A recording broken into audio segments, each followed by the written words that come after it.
ਸਤਿ ਸ਼੍ਰੀ ਅਕਾਲ ਜੀ। ਤੁਸੀਂ ਵੇਖ ਰਹੇ ਹੋ ਪੰਜਾਬ ਇਸ ਵੇਲੇ। ਮੈਂ ਹਾਂ ਦਿਵਿਆ ਨੇਜਾ। ਰੁਕ ਕਰਦੇ ਹਾਂ ਅੱਜ ਦੀ ਵੱਡੀ ਖਬਰਾਂ ਵੱਲ। ਗੱਲ ਕਰਾਂਗੇ ਸਭ ਤੋਂ ਪਹਿਲਾਂ ਨਵਜੋਤ ਕੌਰ ਸਿੱਧੂ ਦੀ। ਕਿੱਥੇ ਪਹੁੰਚੇ ਨਵਜੋਤ ਕੌਰ ਸਿੱਧੂ ਤੇ ਕੀ ਕੁਝ ਕਿਹਾ ਮੀਡੀਆ ਦੇ ਸਾਹਮਣੇ ਨਵਜੋਤ ਸਿੰਘ ਸਿੱਧੂ ਨੂੰ ਲੈ ਕੇ, ਆਓ ਤੁਹਾਨੂੰ ਸੁਣਾਉਂਦੇ ਆ, ਦਿਖਾਉਂਦੇ ਆ। अब नवजोत सिद्धू शुरू से क्या कहता रहा है कि हमने कागज पढ़े हैं। हम ये तो है नहीं कि हवा में बातें करते हैं। या तो आप कहो कि हमारा फिगर एक भी फिगर गलत हो। हमें पता था कि 50,000 करोड़ की, क्योंकि हमने सेंटर से भी पता किया था। सेंटर ने इनको डांट मारी जब ये सेंटर के साथ थे कि आपने कैसे कहा कि तुम्हें इतनी बिजली चाहिए, तुम क्यों इतनी बिजली खरीद रहे हो, तुम्हारे पंजाब में तो इतनी बिजली की ज़रूरत नहीं है। फिर उन्होंने पता किया कि ये जो पीपीए के कॉन्ट्रैक्ट्स हैं इन्होंने खुद साइन किए, उसमें इन्होंने उतनी 4,000 किलोवाट की बिजली मांगी, उससे हमें 50,000 करोड़ का नुकसान हुआ। जब हम कहते हैं पक्के कर दो, तब हम कहते हैं पैसे नहीं हैं। जब हम कहते हैं तनख्वाहें टाइम पे दे दो, पैसे नहीं हैं। कोई अच्छा काम कर दो, पैसे नहीं हैं। तो पैसा अगर एक ही परिवार खाई जाएगा, तो पहले ही कह रहे थे एमएलए, आपको याद रखना पड़ेगा कि एमएलए मंत्री हो चाहे ये नौकर हैं, क्योंकि लोगों के चुने हुए नुमाइंदे हैं। मतलब कि हम गवर्नमेंट के सर्वेंट्स हैं, हमें गवर्नमेंट की सैलरी मिलती है। मेरी salary as a MLA doctor की सैलरी से कम थी, तो मैं क्यों कुछ नहीं बना पाई, तो मेरा लिविंग स्टैंडर्ड कम हुआ। तो इन लोगों का ऐसा क्या लॉटरियां लग जाती हैं एमएलए और एमपी बनके कि ये इतने करोड़ों के महल। जो बंदा, हाँ, इसमें अकेले एमएलए नहीं होते, कंट्रैक्टर होते हैं, सारे बंदे होते हैं। नवजोत ने क्या कहा कि कॉरपोरेशन बना दो। अब जन्नी जी क्या कह रहे हैं, है ना, कि 5 रुपए स्क्वायर फीट पे उठाएंगे। अभी की उस लेवल पे आए नहीं है हम कि उससे ज्यादा अगर पकड़े गए तो कोई इंसान, कोई यंगस्टर मुझे उसकी फोटो बता दे, दिखा दे, मैं साइट पे जाके कैंसिल करूंगा। जबकि अभी भी 22 रुपए स्क्वायर फीट मिल रही है। इसको टाइम लगेगा। जब फिक्स हो गई, ये नवजोत का क्या रोना था शुरू से कि फिक्स कर दो। जो हमारा यूथ बाहर जा रहा है, हमारी सारी पंजाब की रिस्पॉन्सिबिलिटी बनती है कि हम ये जो चोरियां हो रही हैं, चाहे बसों में थी, चाहे लिक्कर माफिया में थी, चाहे सैंड माफिया में थी, हम पिछले पे क्यों जाएं। अब हम लोकल बॉडीज मिनिस्ट्री में थे, पुरानी फाइलों में क्यों जाएं। तुम नए रूल्स ऐसे बनाओ जिसमें कोई गलत कर ही ना सके। मैं कहनी हाँ, क्योंकि अदरवाइज थोड़े हाईकोर्ट चैलेंज हो जाते हैं। ਜਿਹੜਾ ਰੇਟ ਤੇ ਤੁਹਾਨੂੰ ਮਾਰਕੀਟ 'ਚ ਮਿਲ ਰਹੀ ਹੈ, ਜਿਹੜੇ ਰੇਟ ਤੇ ਮਾਰਕੀਟ ਮਿਲ ਰਹੀ ਹੈ, ਜੇ ਅਗਲਾ ਬੰਦਾ, ਹਰ ਬੰਦੇ ਦੀ ਪਹਿਲੀ ਉਸ ਬੰਦੇ ਦੀ ਪ੍ਰਾਇੋਰਟੀ ਹੁੰਦੀ ਹੈ ਜਿਹੜੇ ਬੰਦੇ ਨਾਲ ਤੁਹਾਡਾ ਕੰਟਰੈਕਟ ਸਾਈਨ ਕੀਤਾ ਹੋਵੇ। ਇਹ ਚਾਹੇ ਘਰ ਦਾ ਹੋਵੇ, ਚਾਹੇ ਕੋਈ ਗੱਲ ਹੋਵੇ, ਉਹ ਰੱਦ ਇਸ ਲਈ ਹੋ ਸਕੇ, ਪਹਿਲਾਂ ਨਹੀਂ ਹੋ ਸਕੇ ਕਿਉਂਕਿ ਉਹਨਾਂ ਕੋਲ ਕੋਲਾ ਜਿਹੜਾ ਸੀਗਾ ਉਹਦੀ ਕੋਈ ਕੰਡੀਸ਼ਨਸ ਹੁੰਦੀਆਂ। ਤੁਸੀਂ ਪਿੱਛੇ ਕੋਲਾ ਰੱਖਣਾ ਹੁੰਦਾ ਹੈ, ਕੋਲਾ ਮਹਿੰਗਾ ਹੋਊਗਾ ਤਾਂ ਉਹਦੇ ਹਿਸਾਬ ਨਾਲ ਤੁਸੀਂ ਥੋੜਾ ਐਕੋਮੋਡੇਟ ਕਰੋਗੇ। ਹੁਣ ਰੂਲਸ ਛੁੱਟੇ ਦੇ ਰਹੇ ਬਾਰ-ਬਾਰ। ਵਿਕਰਮ ਮਜੀਠੀਆ ਸ਼ਰੇਆਮ ਚੁਣੌਤੀ ਦੇ ਰਹੇ, ਕੱਲ ਪ੍ਰੈਸ ਕਾਨਫਰੰਸ ਕਰਕੇ ਚੁਣੌਤੀ ਦਿੱਤੀ ਹੈ ਉਹਨਾਂ ਨੇ ਕਿ 19 ਨਵੰਬਰ ਨੂੰ ਜਿਹੜੇ ਨਵਜੋਤ ਸਿੰਘ ਸਿੱਧੂ ਹੈ ਉਹ ਆਪ ਆ ਕੇ ਕੋਰਟ ਵਿੱਚ ਕੇਸ ਲੜਨ, ਜੇਕਰ ਇੰਨੀ ਗੱਲ ਹੈ ਤਾਂ। ਦੇਖੋ, ਜੇ ਉਹ ਵਕੀਲ ਹੁੰਦੇ ਤਾਂ ਉਹ ਬਹੁਤ ਛੇਤੀ ਕੇਸ ਲੜ ਚੁੱਕੇ ਹੁੰਦੇ, ਤਾਂ ਹੁਣ ਨੂੰ ਉਹ ਅੰਦਰ ਵੀ ਹੁੰਦੇ। बाकी लोग जिन्होंने गलत काम किया, नवजोत सिद्धू कोई पर्टिकुलर बंदे के खिलाफ नहीं है। नवजोत सिद्धू हमेशा पंजाब दे लिए पॉलिसी की गल करता है। वो कदे नहीं चाहता कि मैं किसी का पर्टिकुलर नाम लैके असी चलीए। ਅੱਗੇ ਗੱਲ ਕਰਦੇ ਹਾਂ ਬੇਅਦਬੀ ਮਾਮਲੇ ਦੀ। ਸੀਐਮ ਚਰਨਜੀਤ ਸਿੰਘ ਚੰਨੀ ਉਤੇ ਤੇ ਉਹਨਾਂ ਦੇ ਅਧਿਕਾਰੀਆਂ ਉਤੇ ਇਸ ਮਾਮਲੇ ਦੇ ਵਿੱਚ ਸ਼ਾਮਿਲ ਹੋਣ ਦਾ ਗੰਭੀਰ ਆਰੋਪ ਲਗਾਇਆ ਹੈ। ਇਹ ਇਲਜ਼ਾਮ ਲਗਾਇਆ ਚੰਨੀ ਸਰਕਾਰ ਦੇ ਉੱਤੇ ਮਹੇਸ਼ ਇੰਦਰ ਸਿੰਘ ਗਰੇਵਾਲ ਨੇ, ਦਲਜੀਤ ਸਿੰਘ ਚੀਮਾ ਨੇ ਤੇ ਪ੍ਰੇਮ ਸਿੰਘ ਚੰਦੂ ਮਾਜਰਾ ਨੇ। मैं समझदा कि इदू घटिया राजनीति, इदू घटिया तफ्तीश नहीं हो सकती जिहदे विच chief minister, home minister, DGP, home secretary, APS Deol, AG, SIT का इंचार्ज परमार, मुखविंदर सिंह ते रिटायर अफसर खटड़ा साहब ते सोल जिहड़े आ उस कॉन्सपरेसी विच शामिल होए। ते उदू दुख की गल की है कि ये कॉन्सपरेसी रची कित्थे जा रही है। कॉन्सपरेसी रची जा रही है ये जिहड़ी गवर्नर हाउस का गैसट हाउस आ नैक्सी। असी अज गवर्नर साहब नूं भी ये मिल रहे हैं कि गवर्नर साहब ये कॉन्स्टिट्यूशनल हैड की रेजिडेंस है, इत्थे कॉन्सपरेसी नहीं। सानू 22 अक्तूबर की CC कैमरिਆਂ की रिकॉर्डिंग दिओ कि तुहाडे इत्थे गैसट हाउस कौन कौन बंदे आए, किन्नी किन्नी देर रहे। ਤੇ ਉਹਨਾਂ ਨੂੰ ਇਸ ਕੰਮ ਲਈ ਦਿੱਤਾ ਕਿਉਂ ਗਿਆ ਹੈ ਗਵਰਨਰ ਹਾਊਸ? ਗਵਰਨਰ ਹਾਊਸ ਵਿੱਚ ਕੌਨਸਪੀਰੇਸੀ ਹੋਵੇ। ਮੈਂ ਇੱਕ ਗੱਲ ਗਰੰਟੀ ਨਾਲ ਕਹਿ ਸਕਦਾ ਆਪਣੇ ਵਕਾਲਤ ਦੇ ਤਜਰਬੇ ਤੋਂ ਕਿ ਸਰਦਾਰ ਸੁਖਬੀਰ ਸਿੰਘ ਬਾਦਲ ਨੂੰ ਉਹ ਛੜਯੰਤਰ ਰਚ ਕੇ, ਇਹ ਕੌਨਸਪੀਰੇਸੀ ਰਚ ਕੇ ਤਾਂ ਘੇਰਨਾ ਚਾਹੁੰਦੇ ਆ। ਪਰ ਮੈਂ ਚੰਨੀ ਸਾਹਿਬ ਇੱਕ ਗੱਲ ਗਰੰਟੀ ਨਾਲ ਕਹਿਣਾ ਕਿ ਸੁਖਬੀਰ ਸਿੰਘ ਬਾਦਲ ਨੂੰ ਤੁਸੀਂ ਨਹੀਂ ਘੇਰ ਸਕਣਾ, ਪਰ ਤੁਸੀਂ ਇਹਦੇ ਚੋਂ ਬਚ ਨਹੀਂ ਸਕਣਾ। ਤੁਹਾਡਾ ਜਿਹੜਾ ਹੁਣ ਐਵੀਡੈਂਸ ਸਾਡੇ ਕੋਲ, ਸਾਡੇ ਸੋਰਸਿਸ ਤੋਂ ਆ ਗਿਆ ਕਿ ਇਹ ਕੌਨਸਪੀਰੇਸੀ ਕਰਦਿਆਂ ਹੋਇਆ ਤੁਸੀਂ ਹੈਡ ਕੀਤਾ, ਤੁਸੀਂ ਕੀਤਾ। ਦੇਖੋ ਐਡਾ ਮਤਲਬ ਹਾਲ ਇਹਨਾਂ ਦਾ ਘਟੀਆਪਣ ਦਾ ਚਲੇ ਗਿਆ। ਇੱਕ ਸੈਕਿੰਡ ਦੀ ਸਾਡੇ ਕੋਲ ਰਿਪੋਰਟ ਆ ਗਈ। ਹੁਣ ਇਹ ਕਹਿੰਦੇ ਆ ਗੱਲ ਬੇਦਬੀ ਦੀ ਹੈ। ਇਦੋਂ ਵੱਡੀ ਬੇਦਬੀ ਕੀ ਹੋਊਗੀ ਕਿ ਬੇਦਬੀ ਦੇ ਕੇਸ ਵਿੱਚ ਝੂਠਾ ਕੇਸ ਬਣਾ ਕੇ ਪੋਲੀਟੀਕਲ ਲਾਹਾ ਲੈਣ ਚਾਹੁੰਦੇ ਆ। ਮੈਂ ਸਮਝਦਾ ਕਿ ਇਹਨਾਂ ਨੂੰ ਤਾਂ ਸਮਝ ਹੀ ਹੈ ਨਹੀਂ। ਸਿਆਣਾ ਕਹਿੰਦੇ ਆ, ਸਿਆਣਾ ਜੇ ਹੋਵੇ ਤੇ ਪਿਛਲੇ ਤਜਰਬਿਆਂ ਤੋਂ ਸਿੱਖ ਜਾਂਦਾ ਹੈ। ਸਰਦਾਰ ਸੁਖਬੀਰ ਸਿੰਘ ਬਾਦਲ ਨੇ ਇੱਕ ਵਾਰੀ ਨਹੀਂ ਅਨੇਕ ਵਾਰਾ ਕਿਹਾ ਕਿ ਜਿਹਨੇ ਕੀਤੀ, ਜਿਹਨੇ ਕਰਾਈ ਤੇ ਜਿਹਨੇ ਰਾਜਨੀਤੀ ਕੀਤੀ ਉਹਦਾ ਕੱਖ ਨਾ ਰਵੇ। ਅਸੀਂ ਇਹਨੂੰ ਮਾਨਯੋਗ ਗਵਰਨਰ ਪੰਜਾਬ ਨੂੰ ਮਿਲ ਕੇ ਵੀ ਉਹਨਾਂ ਤੋਂ ਮੰਗ ਕਰਾਂਗੇ ਕਿ ਤੁਹਾਡੇ ਘਰ ਵਿੱਚ ਆ ਜਿਹੜੀ ਸਾਜ਼ਿਸ਼ ਹੋਈ ਆ ਇਹਦੇ ਬਾਰੇ ਉਹ ਸਪਸ਼ਟੀਕਰਨ ਦੇਣ ਤੇ ਨੋਟਸ ਲੈਣ। ਅਸੀਂ ਅਦਾਲਤਾਂ ਦਾ ਕੁੰਡਾ ਵੀ ਖੜਕਾਵਾਂਗੇ ਔਰ ਜਿਹੜਾ ਸਾਡਾ ਪੋਲੀਟੀਕਲ ਸਿਸਟਮ ਆ, ਸਾਡੀਆਂ ਸੰਸਥਾਵਾਂ ਨੇ, ਅਸੀਂ ਉਹਨਾਂ ਵਿੱਚ ਵੀ ਆਪਣੀ ਸ਼੍ਰੋਮਣੀ ਅਕਾਲੀ ਦਲ ਗੱਲ ਰੱਖੇਗਾ। ਪਰ ਆ ਜਿਹੜੀਆਂ ਸਾਜ਼ਿਸ਼ਾਂ ਦਾ ਦੌਰ ਆ ਇਹ ਹੁਣ ਸਮਝ ਲਓ ਵੀ ਭੇਤ ਖੁੱਲ੍ਹਣ ਨਾਲ, ਸੱਚਾਈ ਸਾਹਮਣੇ ਆਉਣ ਨਾਲ ਇਹ ਹੁਣ ਨੰਗਾ ਹੋ ਗਿਆ। ਹੁਣ ਇਹ ਸਫਲ ਨਹੀਂ ਹੋ ਸਕੇਗਾ ਔਰ ਨਾ ਅਸੀਂ ਹੋਣ ਦੇਵਾਂਗੇ। ਕਾਨੂੰਨੀ ਤੌਰ ਤੇ ਵੀ, ਪੋਲੀਟੀਕਲ ਤੌਰ ਤੇ ਵੀ ਅਸੀਂ ਇਹਦੀ ਪੈਰਵਾਈ ਕਰਾਂਗੇ। ਇਹ ਜਿਹੜਾ ਮਸਲਾ ਬਹੁਤ ਗੰਭੀਰ ਹੈ। ਲੋਕਾਂ ਦੀਆਂ ਆਸਾਂ ਇਸ ਪਾਸੇ ਲੱਗੀਆਂ ਹੋਈਆਂ ਕਿ ਇਨਸਾਫ ਮਿਲੇ, ਪਰ ਇਹ ਲੋਕੀ ਕੀ ਕਰ ਰਹੇ ਆ, ਇਹਨਾਂ ਨੂੰ ਐਕਸਪੋਜ਼ ਕਰਨਾ ਜਿਹੜਾ ਇਹ ਮੈਂ ਸਮਝਦਾ ਬਹੁਤ ਵੱਡੀ ਸਮੇਂ ਦੀ ਲੋੜ ਆ। ਮੈਂ ਤੁਹਾਨੂੰ ਵੀ ਬੇਨਤੀ ਕਰਦਾ ਕਿ ਅਸੀਂ ਤਾਂ ਆਪਣੇ ਵੱਲੋਂ ਸਾਰੇ ਤੱਥ ਤੁਹਾਡੇ ਸਾਹਮਣੇ ਵੀ ਰੱਖੇ ਆ। ਹੋਰ ਵੀ ਲੋੜ ਪਈ ਸਬੂਤ ਤਾਂ ਹੋਰ ਵੀ ਦਿਆਂਗੇ। ਇਹ ਭੱਜਣ ਨਹੀਂ ਦਿਆਂਗੇ। ਇਹਨਾਂ ਨੂੰ ਇਹ ਪਤਾ ਲੱਗੂਗਾ ਪਹਿਲੀ ਵਾਰੀ ਵੀ ਇਹਨਾਂ ਨੂੰ, ਮੁੱਖ ਮੰਤਰੀ ਸਾਹਿਬ ਨੂੰ ਵੀ ਤੇ ਗ੍ਰਹਿ ਮੰਤਰੀ ਨੂੰ ਵੀ, ਕਿ ਇਹ ਵੀ ਕਾਨੂੰਨ ਤੋਂ ਵੱਡੇ ਨਹੀਂ, ਇਹਨਾਂ ਦੇ ਉੱਤੇ ਵੀ ਐਕਸ਼ਨ ਹੋ ਸਕਦਾ। ਇਹ ਚੀਜ਼ ਇਹਨਾਂ ਨੂੰ ਇੱਕ ਦਿਨ ਜਿਹੜਾ ਲਾਈਵ ਜ਼ਰੂਰ ਇਸ ਗੱਲ ਦਾ ਹੋਊਗਾ।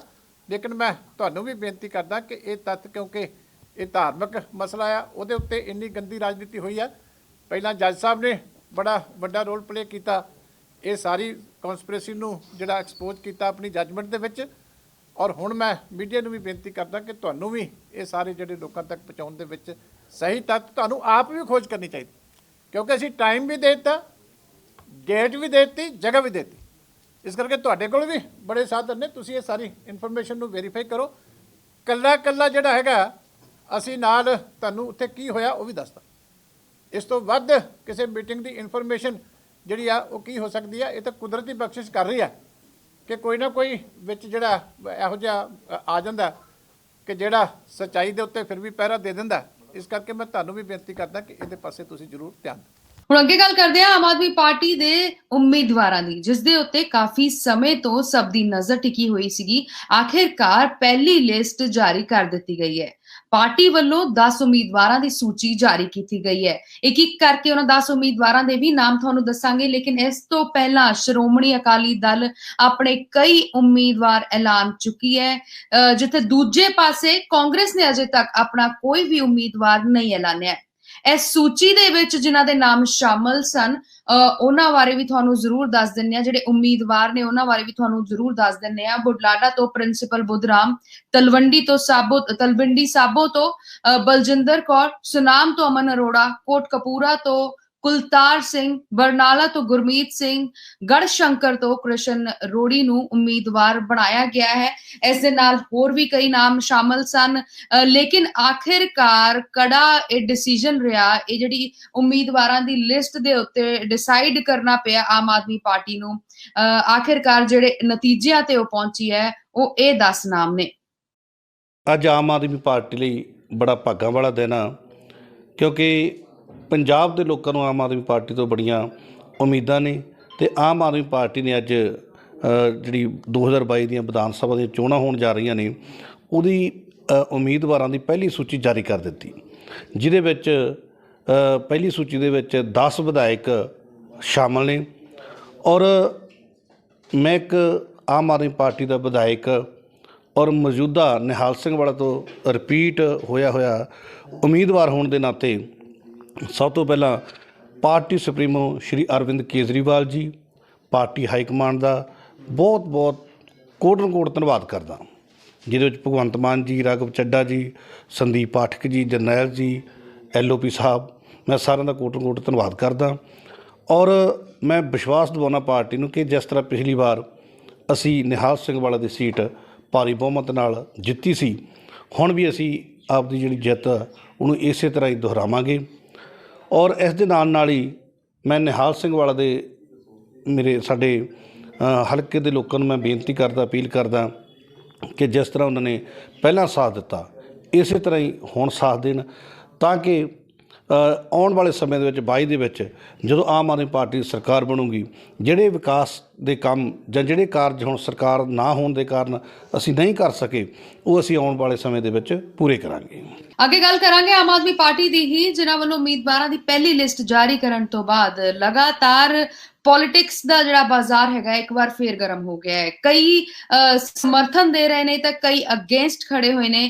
ਤੁਹਾਨੂੰ ਸੁਣਾਉਂਦੇ ਦਲਜੀਤ ਚੀਮਾ ਨੇ ਕੀ ਬਿਆਨ ਦਿੱਤਾ ਆਮ ਆਦਮੀ ਪਾਰਟੀ ਵੱਲੋਂ ਜਾਰੀ ਕੀਤੀ ਗਈ ਇਹ ਉਮੀਦਵਾਰਾਂ ਦੀ ਪਹਿਲੀ ਸੂਚੀ ਵੇਖ ਕੇ। ਦੇਖੋ ਗੱਲ ਇਹ ਕਿ ਆਮ ਆਦਮੀ ਪਾਰਟੀ ਹੁਣ ਰੋੜੇ ਪੈ ਗਈ, ਇਸ ਕਰਕੇ ਕੇਜਰੀਵਾਲ ਸਾਹਿਬ ਨੇ ਕੋਸ਼ਿਸ਼ ਕੀਤੀ ਹੈ ਕਿ ਮਾੜਾ ਮੋਟਾ ਉਹਨਾਂ ਨੂੰ ਬੰਨ੍ਹਣ ਦੀ, ਪਰ ਇਹ ਹੁਣ ਬਚ ਨਹੀਂ ਸਕਦੇ। ਜਿੱਥੇ ਟਿਕਟਾਂ ਅਨਾਉਂਸ ਹੋਈਆਂ, ਹੋ ਸਕਦਾ ਇਹਨਾਂ ਚੋਂ ਇੱਕ ਅੱਧਾ ਟਿਕਟ ਲੈ ਕੇ ਵੀ ਕਿਸੇ ਪਾਰਟੀ 'ਚ ਭੱਜ ਜਾਵੇ। ਜੇ ਇਹ ਨਹੀਂ ਭੱਜੂਗਾ ਤਾਂ ਜਿੱਥੇ 5-6 ਦਿਨਾਂ ਤੋਂ ਹੋਰ ਪੈਸੇ ਖਰਚਾਏ ਆ ਕੰਧਾਂ 'ਤੇ ਲਿਖਾਉਣ ਦੇ, ਉਹ ਭੱਜਾਂਗੇ। ਇਸ ਕਰਕੇ ਇੱਥੇ ਤਾਂ ਜਾਂ ਟਾਂਡੇ ਵਾਲੀ ਹੈ ਨਹੀਂ ਜਾਂ ਭਾਂਡੇ ਵਾਲੀ ਹੈ ਨਹੀਂ, ਇਸ ਕਰਕੇ ਜੇ ਇਹ ਰਹਿ ਜਾਣਗੇ ਤਾਂ ਦੂਜੇ ਭੱਜਣਗੇ। ਇਸ ਪਾਰਟੀ ਨੂੰ ਹੁਣ ਡੁੱਬਣੋਂ ਕੋਈ ਬਚਾ ਨਹੀਂ। ਅੱਗੇ ਗੱਲ ਕਰਦੇ ਹਾਂ ਕਿਸਾਨ ਏਕਤਾ ਮੋਰਚਾ ਦੇ ਆਗੂ ਦਰਸ਼ਨਪਾਲ ਸਿੰਘ ਦੀ, ਜਿਨ੍ਹਾਂ ਨੇ 26 ਨਵੰਬਰ ਨੂੰ ਕਿਸਾਨ ਮੋਰਚਾ ਨੂੰ 1 ਸਾਲ ਪੂਰਾ ਹੋਣ ਤੇ ਕਿਸਾਨ ਏਕਤਾ ਮੋਰਚਾ ਨੇ ਫੈਸਲਾ ਕੀਤਾ ਹੈ ਕਿ 1 ਸਾਲ ਪੂਰਾ ਹੋਣ ਤੋਂ ਬਾਅਦ ਇਸ ਮੌਕੇ ਦੇ ਉੱਤੇ ਵੱਧ ਤੋਂ ਵੱਧ ਕਿਸਾਨ ਵੱਡੇ ਤੋਂ ਵੱਡੇ ਰੋਸ ਪ੍ਰਦਰਸ਼ਨ ਕਰੇ ਜਾਣ, ਨਾਲ ਦੀ ਨਾਲ ਜ਼ਿਆਦਾ ਤੋਂ ਜ਼ਿਆਦਾ ਬਾਰਡਰਾਂ ਦੇ ਉੱਤੇ ਇਹ ਨਾਕੇ ਲਾਏ ਜਾਣ, ਹੋਰ ਰੋਸ ਮੁਜ਼ਾਹਰੇ ਕੀਤੇ ਜਾਣ। ਆਪਣਾ ਦਿੱਲੀ ਬਾਰਡਰਾਂ ਤੇ ਬੈਠਿਆਂ ਦਾ ਅੰਦੋਲਨ ਸੰਯੁਕਤ ਕਿਸਾਨ ਮੋਰਚੇ ਦੀ ਅਗਵਾਈ ਥੱਲੇ 12ਵੇਂ ਮਹੀਨੇ ਵਿੱਚ ਦਾਖਲ ਹੋ ਗਿਆ ਹੈ ਅਤੇ 26 ਨਵੰਬਰ ਨੂੰ 1 ਸਾਲ ਪੂਰਾ ਹੋ ਜਾਣਾ ਹੈ। ਸੰਯੁਕਤ ਕਿਸਾਨ ਮੋਰਚੇ ਨੇ ਫੈਸਲਾ ਕੀਤਾ ਹੈ ਕਿ ਇਹਨਾਂ ਦਿਨਾਂ ਦੇ ਵਿੱਚ ਵੱਧ ਤੋਂ ਵੱਧ ਗਿਣਤੀ ਵਿੱਚ ਕਿਸਾਨ ਝੋਨੇ ਦੀ ਵਢਾਈ ਅਤੇ ਕਣਕ ਦੀ ਬਿਜਾਈ ਤੋਂ ਵਿਹਲੇ ਹੋ ਕੇ ਬਾਰਡਰਾਂ ਦੇ ਉੱਪਰ ਪਹੁੰਚੋ। ਖਾਸ ਕਰਕੇ 26 ਨਵੰਬਰ ਨੂੰ ਵੱਡੇ ਇਕੱਠ ਕਰਨੇ ਹਨ ਇਹਨਾਂ ਬਾਰਡਰਾਂ ਦੇ ਉੱਤੇ ਅਤੇ ਅਪੀਲ ਹੈ ਕਿ ਪੰਜਾਬ, ਹਰਿਆਣਾ, ਉੱਤਰਾਖੰਡ, UP, ਰਾਜਸਥਾਨ ਅਤੇ ਦਿੱਲੀ ਦੇ ਕਿਸਾਨ ਭਰਾ ਤੇ ਭੈਣਾਂ, ਬੱਚੇ, ਬੀਬੀਆਂ ਸਾਰੇ ਵੱਡੀ ਗਿਣਤੀ ਦੇ ਵਿੱਚ ਬਾਰਡਰਾਂ ਦੇ ਉੱਤੇ ਪਹੁੰਚੋ। 22 ਨਵੰਬਰ ਨੂੰ ਫਿਰ ਲਖਨਊ ਵਿਖੇ ਵੱਡੀ ਕਿਸਾਨ ਪੰਚਾਇਤ ਹੈ, ਉੱਥੇ ਵੱਡੀ ਗਿਣਤੀ 'ਚ ਪਹੁੰਚੋ। ਲਖੀਮਪੁਰ ਖੀਰੀ ਦੀ ਘਟਨਾ ਦੇ ਵਿਰੋਧ ਦੇ ਵਿੱਚ ਆਪਣੇ ਸ਼ਹੀਦ ਹੋਏ ਸਾਥੀਆਂ ਨੂੰ ਇਨਸਾਫ ਦਿਵਾਉਣ ਲਈ 26 ਤੋਂ ਬਾਅਦ ਲਗਾਤਾਰ ਬਾਰਡਰਾਂ ਦੇ ਉੱਤੇ ਪਹੁੰਚਦੇ ਰਹੋ। ਫਿਰ ਆਪਾਂ ਨੇ 29 ਨਵੰਬਰ ਤੋਂ ਸੰਸਦ ਵੱਲ, ਪਾਰਲੀਮੈਂਟ ਵੱਲ, ਜਦੋਂ ਪਾਰਲੀਮੈਂਟ ਦਾ ਮਾਰਚ ਸ਼ੁਰੂ ਹੋਣਾ ਹੈ, ਆਪਾਂ ਨੇ ਆਪਣਾ ਕੂਚ ਕਰਨਾ ਹੈ, ਪ੍ਰੋਟੈਸਟ ਮਾਰਚ ਸ਼ੁਰੂ ਕਰਨਾ ਹੈ ਅਤੇ ਟਰੈਕਟਰ ਦੇ ਉੱਤੇ ਸਵਾਰ ਹੋ ਕੇ 500 ਦੀ ਗਿਣਤੀ ਦੇ ਵਿੱਚ ਕਿਸਾਨ ਹਰ ਰੋਜ਼ ਪਾਰਲੀਮੈਂਟ ਵੱਲ ਜਾਇਆ ਕਰਨਗੇ 29 ਨਵੰਬਰ ਤੋਂ ਲੈ ਕੇ, ਤੇ ਉੱਥੇ ਜਾ ਕੇ ਰੋਸ ਧਰਨੇ ਵਿੱਚ ਬੈਠਿਆ ਕਰਨਗੇ ਤੇ ਲਗਾਤਾਰ ਇਹ ਧਰਨਾ ਵੱਧਦਾ ਜਾਊਗਾ ਗਿਣਤੀ ਦੇ ਅੰਦਰ ਅਤੇ ਉਦੋਂ ਤੱਕ ਜਾਰੀ ਰਹੂਗਾ ਜਦੋਂ ਤੱਕ ਕਿਸਾਨਾਂ ਦੀਆਂ ਮੰਗਾਂ ਮੋਦੀ ਸਰਕਾਰ ਮੰਨ ਨਹੀਂ ਲੈਂਦੀ। ਧਰਨੇ ਬਾਰਡਰਾਂ ਤੇ ਵੀ ਜਾਰੀ ਰਹਿਣਗੇ, ਸੰਸਦ ਤੇ ਵੀ ਜਾਰੀ ਰਹੂਗਾ ਅਤੇ 26 ਤਰੀਕ ਨੂੰ ਹੀ ਉਸ ਤੋਂ ਪਹਿਲਾਂ ਭਾਰਤ ਦੇ ਬਾਕੀ ਸੂਬਿਆਂ ਦੇ ਅੰਦਰ ਹਰ ਸੂਬੇ ਦੀ ਰਾਜਧਾਨੀ ਵਿੱਚ, ਇਹਨਾਂ 6 ਸੂਬਿਆਂ ਨੂੰ ਛੱਡ ਕੇ ਜਿਨ੍ਹਾਂ ਨੇ ਮੈਂ ਨਾਂ ਲਏ ਹਨ, ਸਰ ਸੂਬੇ ਦੀ ਰਾਜਧਾਨੀ ਵਿੱਚ ਜਾਂ ਕਿਸੇ ਵੀ ਵੱਡੇ ਸ਼ਹਿਰ ਦੇ ਵਿੱਚ ਵੱਡੇ ਵੱਡੇ ਇਕੱਠ ਕਰਨੇ ਹਨ।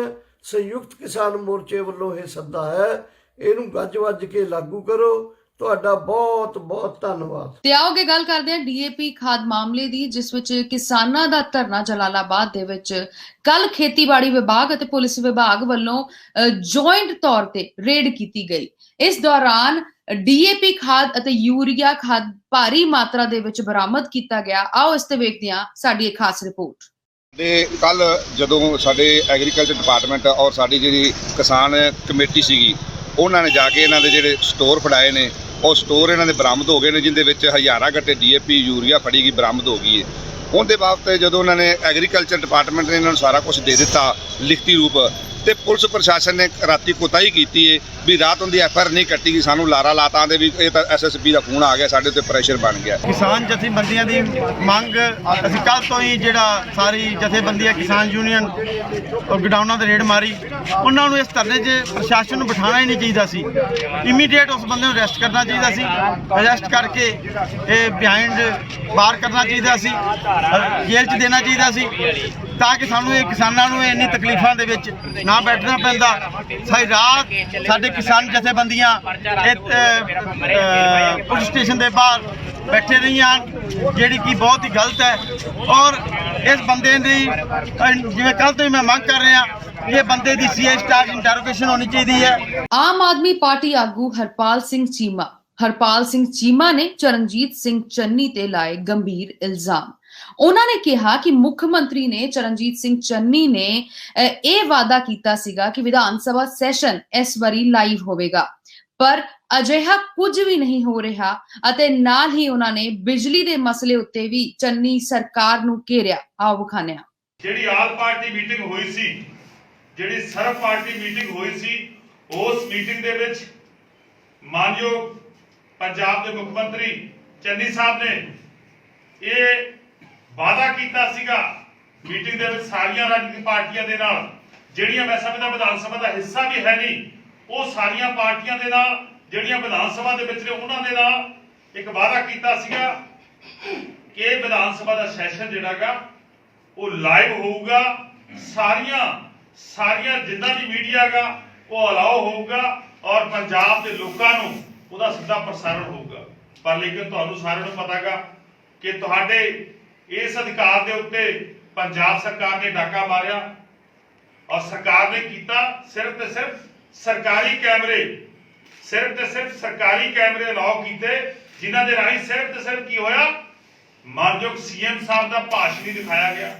ਟੈਰਿਫ ਦੇ ਵਿੱਚ ਜਿਹੜੀ ਬਿਜਲੀ ਖਰੀਦ ਦੇ, ਮੈਂ ਸਮਝਦਾ ਖਰੀਦ ਮੁੱਲ ਦੇ ਵਿੱਚ ਸਿਰਫ ਤੇ ਸਿਰਫ ਉਹਨੂੰ ਸੋਧ ਕਰਨ ਦਾ ਬਿੱਲ ਲੈ ਕੇ ਆਏ ਹੋਗੇ।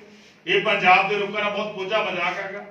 ਜਦ ਤੱਕ ਤੁਸੀਂ ਜਿਹੜਾ ਹੈਗਾ ਬਿੱਲ ਨਹੀਂ ਲੈ ਕੇ ਆਉਂਦੇ ਰੱਦ ਕਰਨ ਦਾ, ਪੰਜਾਬ ਵਿੱਚ ਬਿਜਲੀ ਦੇ ਰੇਟ ਸਸਤੇ ਨਹੀਂ ਹੋ ਸਕਦੇ। ਔਰ ਦੂਜਾ ਮੈਂ ਸਮਝਦਾਗਾ ਜਿਹੜਾ ਇਹਨਾਂ ਨੇ ਨੋਟਿਸ ਜਾਰੀ ਕੀਤੇ ਸੀਗੇ, ਜਿਹੜੀਆਂ ਪ੍ਰਾਈਵੇਟ ਕੰਪਨੀਆਂ ਨੋਟਿਸ ਜਾਰੀ ਕੀਤੇ ਸੀ, ਉਹ ਸਾਰੇ ਨੋਟਿਸ ਜਿਹੜੇ ਹੈਗੇ ਨੇਗੇ ਉਹ ਸਟੇ ਕੀਤੇ ਪਏ ਨੇਗੇ। ਬਿਜਲੀ ਰੈਗੂਲੇਟਰੀ ਅਥਾਰਟੀ ਵੱਲੋਂ, ਗਵਰਨਮੈਂਟ ਆਫ ਇੰਡੀਆ ਵੱਲੋਂ ਬਣਾਈ ਗਈ ਅਥਾਰਟੀ ਵੱਲੋਂ ਸਟੇ ਹੋਏ ਪਏ ਨੇਗੇ। ਅੱਗੇ ਗੱਲ ਕਰਾਂਗੇ ਜਗਰਾਉਂ ਤੋਂ ਆਮ ਆਦਮੀ ਪਾਰਟੀ ਦੀ ਵਿਧਾਇਕਾ ਸਰਬਜੀਤ ਕੌਰ ਮਾਣੂਕੇ ਨੂੰ ਪਾਰਟੀ ਨੇ ਇੱਕ ਵਾਰ ਫੇਰ ਮੁੜ ਟਿਕਟ ਦੇ ਦਿੱਤੀ ਹੈ। ਟਿਕਟ ਮਿਲਣ ਤੋਂ ਬਾਅਦ ਉਹਨਾਂ ਨੇ ਮੀਡੀਆ ਦੇ ਅੱਗੇ ਪਾਰਟੀ ਦਾ ਸ਼ੁਕਰੀਆ ਅਦਾ ਕੀਤਾ। ਇਸ ਦੇ ਨਾਲ ਹੀ ਆਉਣ ਵਾਲੇ ਸਮੇਂ ਦੇ ਵਿੱਚ 2022 ਦੇ ਵਿੱਚ ਇਹ ਵੀ ਜਿਤਾਇਆ ਕਿ ਉਹਨਾਂ ਦੀ ਪਾਰਟੀ ਵੱਲੋਂ ਜ਼ਰੂਰ ਜਿੱਤ ਹਾਸਲ ਕੀਤੀ ਜਾਏਗੀ। ਨਾਲ ਦੀ ਨਾਲ ਜਨਤਾ ਦੇ ਨਾਲ ਕੁਝ ਵਾਅਦੇ ਕੀਤੇ ਹੈ, ਆਓ ਤੁਹਾਨੂੰ ਦਿਖਾਉਂਦੇ ਹਾਂ। ਮੈਂ ਧੰਨਵਾਦ ਕਰਦੀ ਹਾਂ ਮੇਰੇ ਸੱਚੇ ਪਾਤਸ਼ਾਹ ਜੀ ਦਾ, ਜਿਨ੍ਹਾਂ ਨੇ ਮੇਰੇ ਤੇ ਮਿਹਰ ਭਰਿਆ ਹੱਥ ਰੱਖਿਆ ਤੇ ਜਿਨ੍ਹਾਂ ਨੇ ਮੈਨੂੰ ਅੱਗੇ ਵਧਾਇਆ। ਤੇ ਮੈਂ ਧੰਨਵਾਦ ਕਰਦੀ ਹਾਂ ਸ਼੍ਰੀ ਅਰਵਿੰਦ ਕੇਜਰੀਵਾਲ ਜੀ, ਭਗਵੰਤ ਮਾਨ ਜੀ ਦਾ ਤੇ ਮੇਰੇ ਵਲੰਟੀਅਰ ਸਾਥੀਆਂ ਦਾ, ਵੋਟਰਾਂ ਦਾ, ਸਪੋਰਟਰਾਂ ਦਾ, ਜਿਨ੍ਹਾਂ ਨੇ ਸਦਕਾ ਅੱਗੇ ਵਧਦੀ ਹਾਂ। ਤੇ ਮੈਂ ਵਧਾਈ ਦਿੰਦੀ ਹਾਂ ਆਪਣੇ ਸਾਰੇ ਐਮਐਲਏ ਸਾਥੀਆਂ ਨੂੰ ਜਿਨ੍ਹਾਂ ਨੂੰ ਟਿਕਟਾਂ ਮਿਲੀਆਂ।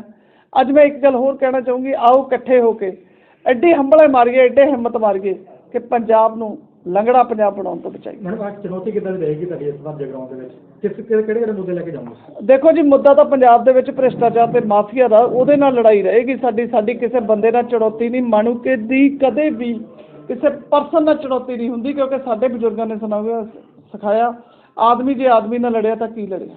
ਆਦਮੀ ਭ੍ਰਿਸ਼ਟਾਚਾਰ ਨਾਲ ਲੜ ਸਕਦਾ, ਆਦਮੀ ਮਾਫੀਆ ਨਾਲ ਲੜ ਸਕਦਾ, ਉਹ ਅਸੀਂ ਲੜ ਕੇ ਦਿਖਾਵਾਂਗੇ। ਜਿਉਂ-ਜਿਉਂ ਪੰਜਾਬ ਵਿਧਾਨ ਸਭਾ ਚੋਣਾਂ ਦਾ ਸਮਾਂ ਨਜ਼ਦੀਕ ਆ ਰਿਹਾ ਹੈ, ਤਿਉਂ-ਤਿਉਂ ਹੀ ਰਾਜਨੀਤਿਕ ਪਾਰਟੀਆਂ ਦੇ ਆਗੂਆਂ ਅਤੇ ਵਿਧਾਇਕਾਂ ਵੱਲੋਂ ਪਾਰਟੀ ਦੀਆਂ ਬਦਲੀਆਂ ਜਾਰੀ ਹੋਣ ਲੱਗ ਗਈਆਂ ਨੇ।